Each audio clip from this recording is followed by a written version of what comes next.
Mirror, mirror on the wall, who's the fairest of them all? Don't we all look into a mirror every day to see our perfections and imperfections? But did you also know that there is a perfect way of placing your mirror in your home to bring in abundance, happiness, joy in your life? Hello, I'm Nilambri, your metaphysical intuitive life coach. So let's get on to this journey where I show you how to place mirrors in your house for a great harmonious life. Follow me. Any reflective surfaces becomes a mirror. It could be a TV screen, it could be a computer screen, it could be the mirrors or shiny surfaces in your house. Reflection. What is a reflection? Of what we see of ourselves back from the mirror? The same way, the energies around us reflect off these shiny surfaces and they bounce back into our house with double magnitude. We need to be extremely careful as to where we place our mirrors. So let's start with where we don't place them, because that takes care of 99% of our problems. The entrance of your house is the place from where all the energies travel in your house. It could be good energies or bad energies. If we place a mirror exactly opposite our main entrance, any good energies traveling into our house would get bounced off back and not letting our house enjoy the abundance. Now next is the bedroom. Very important. It is extremely important not to place any mirrors in your bedrooms, as they can cause rifts between a couple. So make sure that there is absolutely no mirror that is facing your bed. There is a folklore from China when they said that one of their emperors, when he used to sleep in the night, his soul would float and he would go and take a tour of his entire empire to make sure everybody is okay. And one night when he was returning back into his body, he saw his own reflection in the mirror. And assuming that to be his body, he kept trying to enter his body through the image that he saw in the mirror, causing his instant death. Ever since then, the Chinese believe that never ever have a mirror in the area where you rest or sleep. Another area, interesting enough, that you cannot have mirrors in or reflective tiles, if you can guess where I'm taking you, it's the kitchen. Kitchen represents fire, and we do a lot of cooking there. We have a lot of sharp knives, also ingredients that can be dangerous, and the main is we have our stove there and electric appliances. Just imagine what happens if they all get doubled up. Fire will be out of control, the knives will be charging back at you. So they say that never have a mirror in your kitchen that includes metallic tiles or tiles with shiny surface. The next area that you should watch out for are all your openings to your house.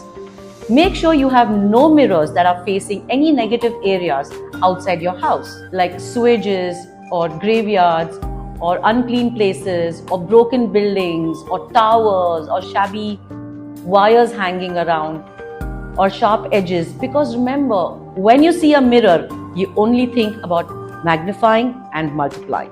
Okay? Now, let's look at a few places where you should place mirrors. Mirrors should be definitely placed opposite any entrance where you can see a garden, a beautiful flowering tree, decorative surroundings, where you can feel that when you look in the mirror, you feel happy to see a flower reflecting in your house. You see a flower, if anything that makes you feel happy when you look in the mirror, your mirror is placed next to the entrance very properly. So you can continue to have it there. The next place that you should have a mirror is definitely in and around your dining room. It doubles the food on the table. At the end of the day, what do we work hard for? A nice hot meal and restful sleep. So no mirrors in the bedrooms, but you can have mirrors very happily placed in your dining area, as it's just going to multiply the food on your table, and that means doubling up your income too. Another very important thing to look out for is poison arrows hitting your house. If it's a tower or a building that's causing an L angle and has a sharp edge facing your house will definitely have a lot of negative, unharmonious energies, resulting into quarrels and illness. For this purpose, people in China and around the world, they hang a small 6-inch mirror outside their house facing the poison arrow or the negative energy. This completely takes care of all the negative energy entering your house, only allowing positive energy to come into your house. These mirrors are called Pakwa mirrors or Bagua mirrors. There are two shapes available in it. One is concave, one is convex. Always make sure you are using the concave mirror and go into your neighbor's house. Creating into bad karma is something that we don't want. So always use a mirror that is concave in shape, which absorbs all the negative energy. So my dear viewers, please remember that mirrors only multiply. Now it is your choice what you want to multiply, the negative or the positive in your life.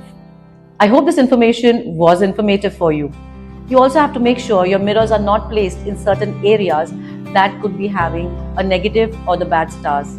For more information on this, you need to follow Feng Shui Flying Stars. Thank you for joining us here today. I hope you had a great time and follow us more for small tips like this to make your life more happier and harmonious with Feng Shui simple solutions, harmonizing with nature. Always here for your happiness. Thank you. Goodbye.